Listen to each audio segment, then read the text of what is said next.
आज मैं आपको पढ़ाऊंगा क्लास 4th ईवीएस में चैप्टर नंबर 23 पोचमपाली।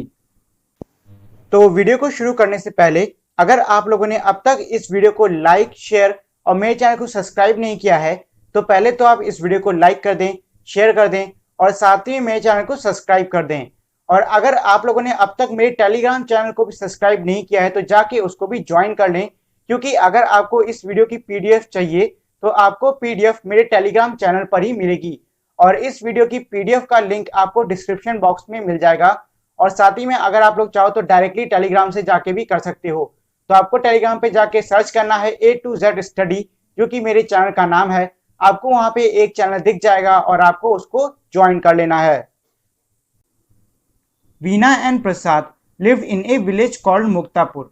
मतलब यह है कि वीना और प्रसाद एक गांव में रहते हैं जिसका नाम है Muktapur. Their home is always filled with bundles of bright colour thread. और उनका घर हमेशा चमकीले रंगों वाले धागों से भरा रहता है। Dear mother and father and everyone else in the family are weavers. मतलब उनके माता पिता और उनके परिवार में हर कोई वीवर यानी कि बुनकर है। The weaving that they do is very beautiful and special. और वो जो बुनाई करते हैं वो बहुत ही सुंदर और बहुत ही खास होती है। Muktapur village is in the Pochampally town mandal of Telangana. और ये जो मुक्तापुर गांव है ये पोचमपाली टाउन में आता है जो कि तेलंगाना के अंदर है।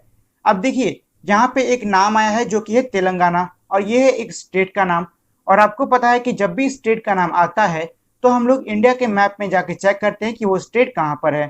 तो ये है हमारा इंडिया का मैप और ये जो आप रेड कलर का हिस्सा देख रहे हो ये है हमारा तेलंगाना।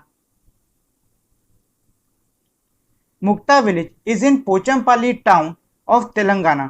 मुक्ता गांव पोचमपाली टाउन जो कि तेलंगाना के अंदर है वहां पर है।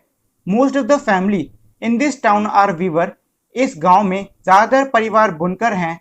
That is why the special cloth that they weave is called Pochampally. और इसीलिए जो खास कपड़ा वो लोग बुनते हैं उनको पोचमपाली कहते हैं, क्योंकि ये जो कपड़ा ये कहाँ बुना जा रहा है, ये पोचमपाली टाउन पे बुना जा रहा है। तो इनके टाउन के नाम पे इनके कपड़े का नाम पड़ा है। The villages have been doing this work for a long time. और जो गांव वाले हैं वो इस काम को बहुत ही लंबे समय से कर रहे हैं। वानी and Prasad parents learn weaving from their elders. वानी और प्रसाद के माता पिता ने बुनाई करना अपने बड़ों से सीखा। नाउ वानी and Prasad also help their parents after coming back from school. अब वानी और प्रसाद भी अपने माता पिता की सहायता करते हैं स्कूल से लौटने के बाद। This weaving requires hard work. मतलब यह कि बुनाई करने के लिए बहुत ही हार्ड वर्क मतलब कड़ी मेहनत लगती है। And many different things have to be done before actual weaving. और बुनाई से पहले कई सारे और भी काम करने पड़ते हैं। From thread to cloth father bring bundles of thread from Pochampally town. मतलब यह है कि पिताजी पोचमपाली शहर से कई सारे बंडल धागों के ले आते हैं। Mother then put these threads in boiling water to wash away the dirt and the stains. मतलब यह है कि उसके बाद में माँ उन धागों को उबलते हुए पानी में डाल देती हैं ताकि उस पे लगी हुई मिट्टी और दाग साफ हो जाएं। Then everybody work to dye the threads with bright colour. और फिर घर में सब लोग मिलकर जो धागे हैं उनको चमकीले रंगों में रंग देते हैं। डाई का मतलब होता है रंगना। These threads are then dried and rolled into bundles. और फिर इन धागों को सुखाकर बंडल में बांध दिया जाता है। These bundles are put on to looms and the cloth is woven. और उसके बाद में ये जो धागे के बंडल हैं इनको लूम जो कि हमारी सिलाई करने वाली मशीन होती है उस पे लगा के कपड़ों को बुन लिया जाता है। Silk cloth and silk saris are woven from silk thread. और जो सिल्क क्लोथ और सिल्क साड़ी होते हैं मतलब जो रेशम के कपड़े और रेशम की साड़ी होती है वो रेशम के धागों से यानी कि सिल्क से बनती है। Cotton cloth cotton thread is use to weave cotton saris, cloth, shirts etcetera. और उसके बाद ये कह रहे हैं कि जो कपास के यानी कि जो कॉटन के धागे होते हैं उससे कॉटन की साड़ी, कपड़े और बेडशीट्स बनती हैं। The loom have many needles, जो मशीन होती है सिलने वाली उसमें कई सारी सुइयां होती हैं।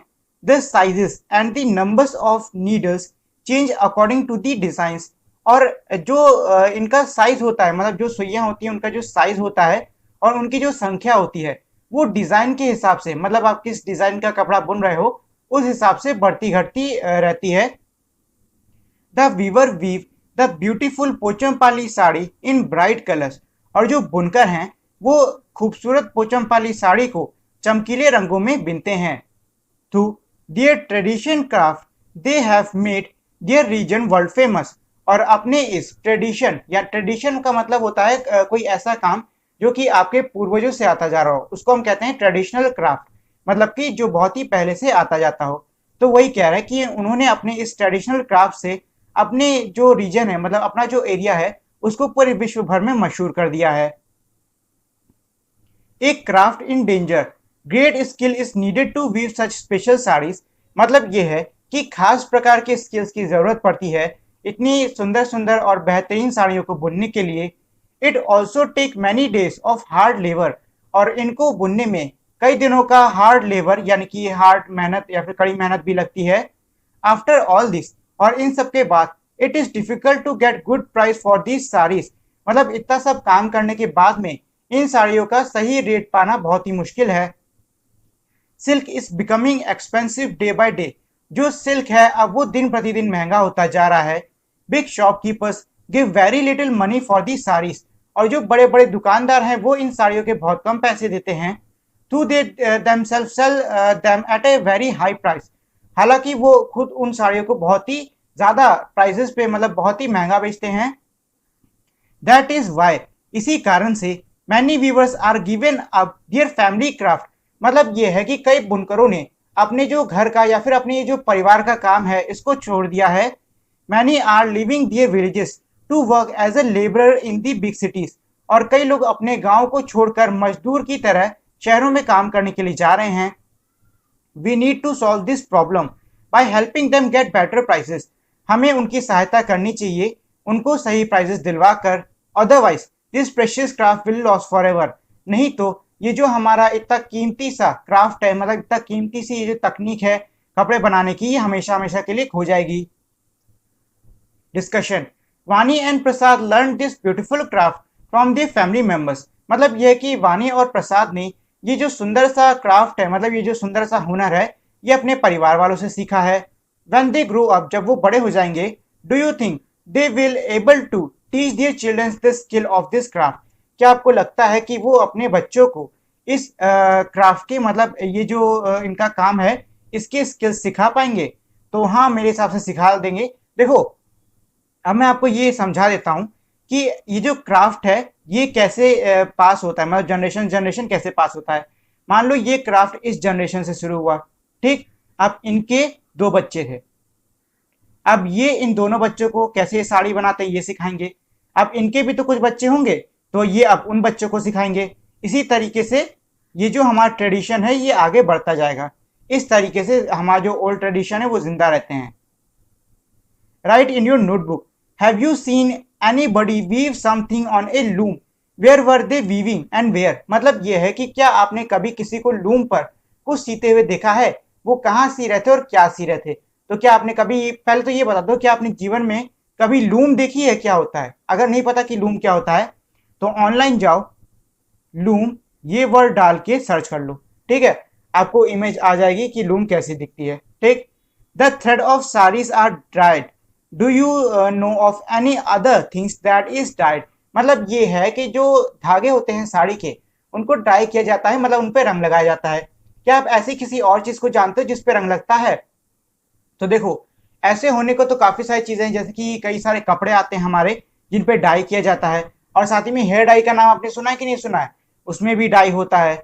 और भी हमारे कई सारे, जैसे कि हमारे जो जूते आते हैं उनमें भी अक्सर डाई लगाया जाता है। तो कई सारी चीजें होती हैं। If you visit Veena's village, it seems as if the entire village is weaving sarees, मतलब यह है कि अगर आप वीना के गांव जाओगे तो देखने से ऐसा लगेगा कि सारा का सारा गांव साड़ी ही बुन रहा है। Do you know of any other work which many people living on one place to, मतलब यह है कि क्या आप ऐसे किसी काम को जानते हो जो एक जगह पे रहने वाले कई सारे लोग करते हैं? अब देखो, मैंने बहुत पहले, मुझे याद नहीं है एग्जैक्टली कौन सी जगह थी, लेकिन इंडिया में एक ऐसा गांव है जिसको शेफ्स का यानी कि बावर्चियों का गांव कहते हैं।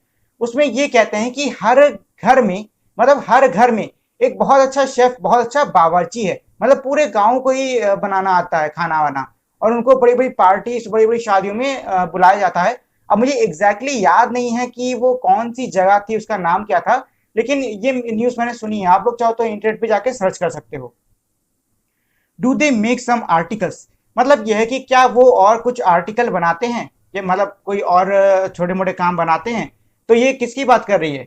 ये उनकी बात कर रहे हैं जो कि इन जगहों पे रहते हैं, जो कि आप बताओगे। तो मैंने शेफ की बात करी कि नहीं बताई? तो फिर शेफ लोग क्या बनाते हैं? वो तो खाना ही बनाते हैं। Find out the process of making the article, what are the different step. तो खाना बनाने का अलग अलग स्टेप क्या होता है आपको पता है? मान लो चावल बना रहे हो तो चावल को पहले धो, फिर उसमें पानी डालो, फिर उसमें थोड़ा सा तेल डाल के, हल्का नमक डाल के, चावल डाल के उसको उबाल दो, खत्म हो गया। Do man and women do different kind of works, it make this article. मतलब ये है कि क्या स्त्री और पुरुष इस काम को करने के लिए या फिर इस काम को बनाने के लिए अलग अलग काम करते हैं या फिर एक ही प्रकार का काम करते हैं? तो देखो, खाना बनाने के लिए मतलब नहीं है कि आप स्त्री हो या पुरुष हो, या फिर कोई भी काम होता है दुनिया का, जरूरी नहीं कि आप पुरुष हो तभी कर सकते हो, कि जरूरी नहीं कि आप स्त्री हो तभी कर सकते हो, ऐसा कुछ नहीं है। करने पर होता है। करने को स्त्री भी पुरुषों का काम कर सकती हैं और पुरुष भी स्त्रियों का काम कर सकते हैं। हाँ, जहां पे बहुत ही हैवी लिफ्टिंग होती है, हैवी लिफ्टिंग मतलब जहां पे बहुत ही वजनी काम होता है, तो वहां पे अक्सर औरतें उस काम को नहीं करती हैं, क्योंकि औरतें उतना वजन उठा नहीं पाती हैं, और कोई कारण नहीं है। Do childrens also contribute in making this article, मतलब यह है कि क्या बच्चे भी इस काम को करने में मदद करते हैं? तो देखो, अब जब पूरा गांव खाना बना रहा है, पूरा गांव ही बावर्ची है, तो सीधी सी बात है बच्चे भी तो उनसे कुछ ना कुछ सीखते होंगे, बच्चे भी तो कुछ ना कुछ काम करते होंगे, तो हाँ वो भी मदद करते होंगे। फाइंड आउट एंड राइट, मतलब पता करो और लिखो। Talk to an iron smith, a carpenter, a potter about the nature of their work. मतलब ये है कि आप एक आयरन स्मिथ मतलब कि लोहार के पास जाओ, एक कारपेंटर मतलब बढ़ई के पास जाओ, और एक पॉटर यानी कि घड़े बनाने वाले के पास मतलब कुम्हार के पास जाओ, और उनसे उनके काम का नेचर पूछो।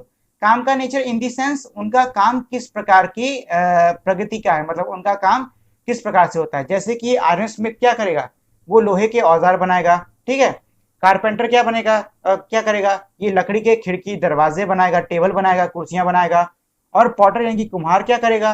तो ये तो घड़े बनाएगा मिट्टी के, और बर्तन बनाएगा, और ईंट ईट बनाएगा, है कि नहीं? Where did they learn to do their work, मतलब ये है कि उन्होंने अपना काम करना कहाँ से सीखा। तो आपको क्या लगता है उन्होंने अपना काम करना कहाँ से सीखा होगा? हो सकता है उनके कोई टीचर हों जिन्होंने उन्हें ये सब सिखाया हो। What else did it need to learn to be able to do this work?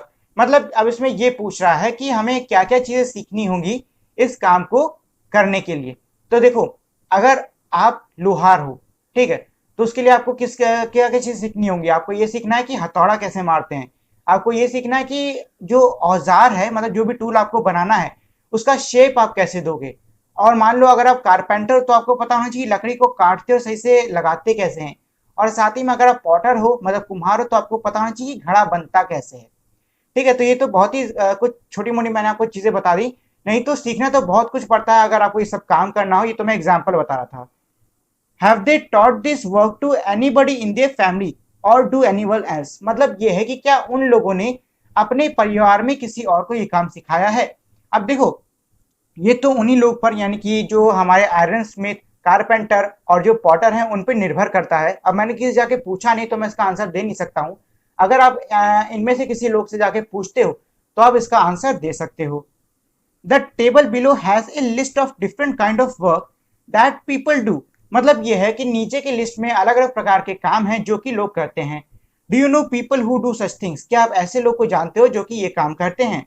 Right their names in the first column, in the next column write for whom have they learn this work, their work. मतलब ये है कि आपको पहले column में तो ये लिखना है कि वो लोग कौन कौन सा, सॉरी उन लोग का नाम क्या है, और दूसरे कॉलम में आपको ये लिखना है कि उन लोग ने इस काम को कहाँ या फिर किससे सीखा है। तो यहाँ आप देख रहे हो ये पूरा हमारा काम है। इधर आपको नाम लिखने हैं उनके, और उन्होंने ये किससे सीखा है वो आपको यहाँ पर लिखना है। ठीक, यहाँ पे क्या है, यहाँ पे काम यानी कि वर्क, यहाँ पे आएगा नेम यानी कि नाम, और यहाँ पे नाम आएगा उनके टीचर का, टीचर या फिर मेंटोर। मेंटोर का मतलब ही टीचर ही होता है, टीचर या फिर मेंटोर।